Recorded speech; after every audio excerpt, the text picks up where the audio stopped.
What up, though? What up, though? Coney Island Chronicle back again with Detroit finest Lee Champ Nelson, my uncle, you understand? So we're going to break this down in best as I can, because, I was like 14, 13 around this time and had got into so much trouble. I'm kicked out of school and everything. So a lot of street elements is really what I see. I see this all the time. I'm around it all the time. From cooking over the stove, breaking down bricks. It's going down and like everywhere, most people. But the transition is always remarkable if you get a chance to live that long, you know what I'm saying? So that's what I highlight, transition, on how you can be in one state, go through your tsunami, go through it without, tarnishing nobody else, and coming out, a champion as the champion you always were anyway. You get what I'm saying? So I'm gonna break it down like this. Back in the 80s, it was so much money floating around. Everybody had a bag, So I can remember one time my uncle, Creep, love you to death, getting money like a mug on Hokum, right? So he ran into a real issue one time where he had bought like a brick and it was fake. You know what I'm saying? He had spent all this money on this brick and it was fake. And I happened to see the brick, right? So I'm looking like, dang, Unc getting to it, But it was fake. He told me, man, hey, such happened out here in the streets and motherfucker got me. So I'm like, damn, why you keeping it, And his response was to put in that motherfucker ass when I catch him, But even going through that, my uncle always was like a carpenter, for real, like will build anything from scratch. Like all my life, I remember tool belts, saws, some type of nails, hammers, always had him a whole nother outlet.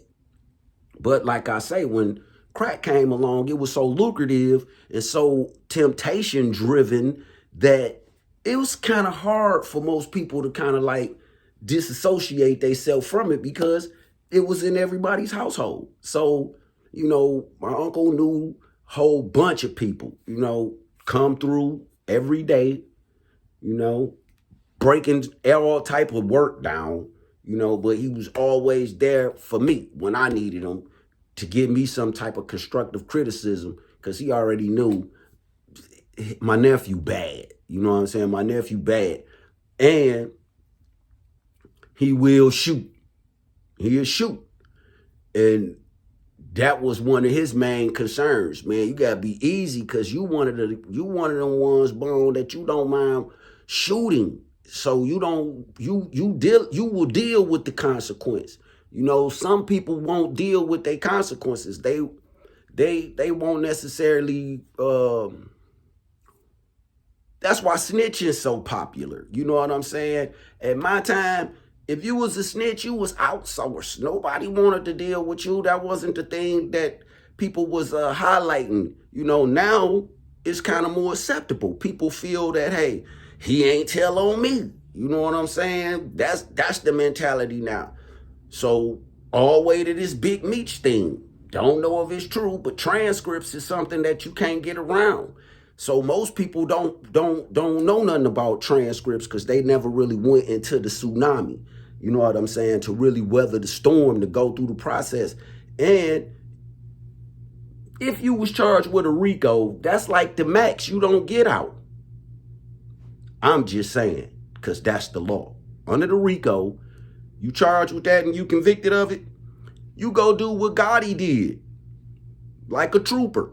You go do what Gotti did. You don't say nothing about nobody. You fight your cancer all the way to the end and all that. And you die as the Don.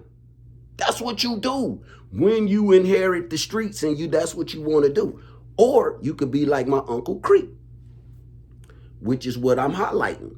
because his transition was substance abuse, because most people was doing their thing on whatever, whether it was weed, cocaine, heroin, liquor, cigarettes. Hey, people moving and scooting all through Detroit. Detroit was the murder capital. You would get laid down. It was check it in. It was if you don't deserve it, really, somebody gonna try to challenge that. Period. That's just the way that it was. So that's why it really was so many murders in Detroit at the time, because a lot of people was running around portraying things, and then when the wolves hear that, here they come. You know what I'm saying?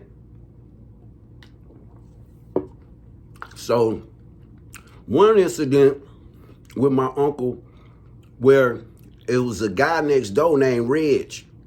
He stayed next door. I remember him ever since I was little. Unfortunately, Reg messed around and got hooked on cocaine, smoking crack. He met a young lady. Really, she stayed in the neighborhood. They got together. Reg murdered this lady and stashed her in the backyard, somewhere in the brush. Because my uncle was getting so much money over there, when they did finally discover the deceased woman, they came to get my uncle for questioning, or either to try to arrest them for it or whatever. Unbeknownst to us at the time, we didn't know that Reg had done this. We know my uncle ain't done it, you know what I'm saying? But he had to go through all this before they finally come to the conclusion that Reg is the one who done this to this lady. And it was Coop's, I want to say it was Coop's cousin or something, the guy who I was talking about who shot himself in the legs. It was his dang on relative. And Reg knew the woman, my Uncle Creep knew the woman. It was just a small incident, but that lady knew everybody. I don't quite remember her name, but the incident was like in the 80s. So my uncle went through that, right? He get locked up, all this, right? Straight going through the street struggle from hustling to getting his money right, to taking losses, to getting robbed for bricks, getting back in the mix, shining. Like, he had all type of little Datsuns back in the day. That was his thing, you know. Him and my Uncle Tate, they rappies like a mug. My grandma had the bar on dang on Charmers and Matt, Mr. Don's on Marlboro. So I'm moving and scooting all around back in the day, you know. So I just like to highlight the transition of individuals, because, hey, man, you only get one good shot. And sometimes you can snuff yourself out and get caught up in something that you ain't really got no business in, or you could crash out, you know. But you also can go through all these different events because God is propelling you to do all of this. It's for a reason. It's for other people to see it. It's for nieces and nephews to get inspired by it, like me, right? Because I was always inspired by his hustle hand, but his true hustle hand I knew was carpentry. So years passed, right? My uncle go through his stuff. I go to prison. I'm gone 20 years. No furlough, no early release, no none of that. 20 years flat.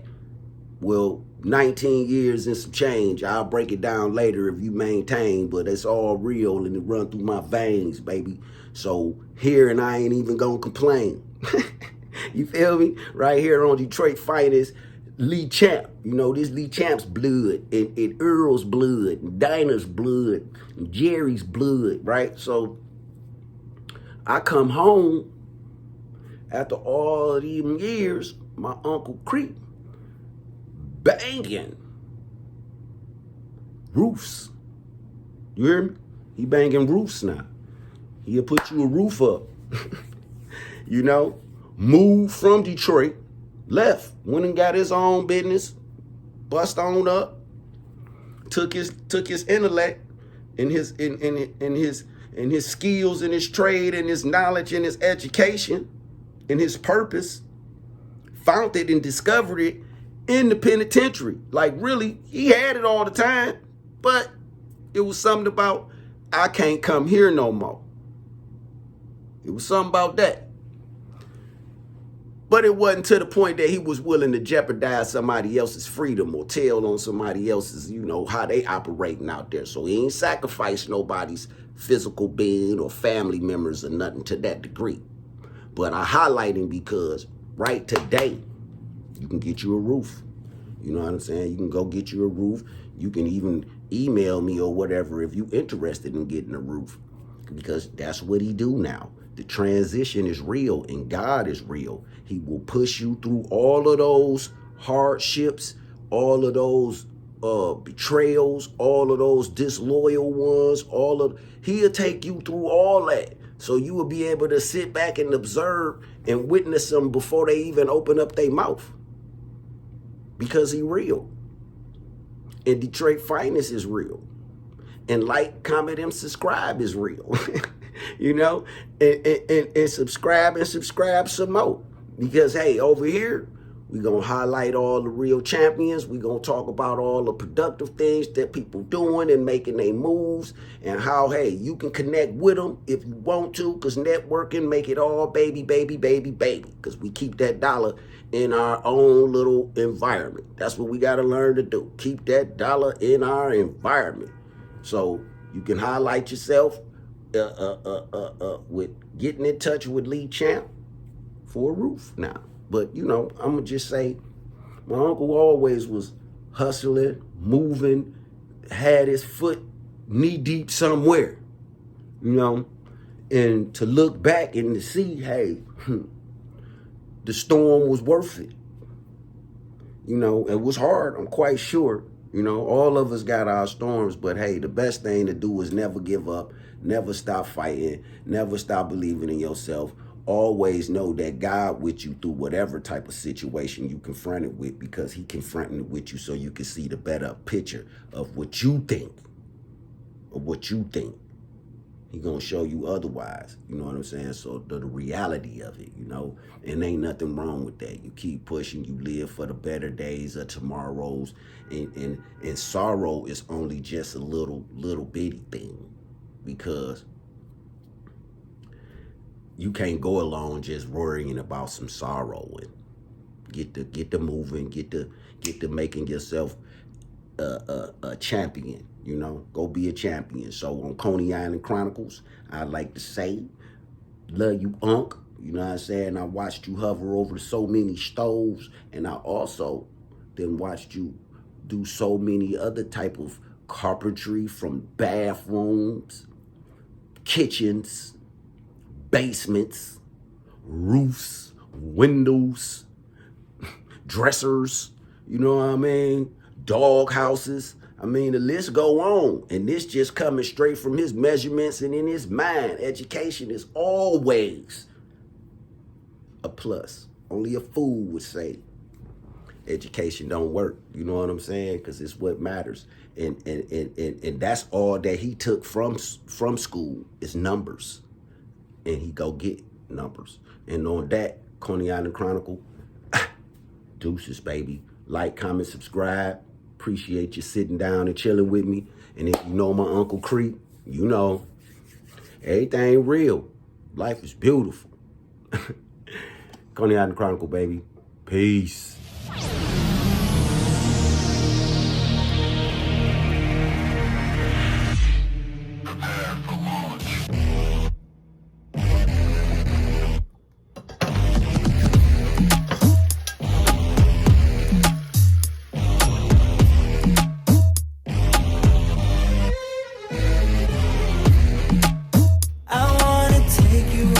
Body tonight, girl, if you let me leave.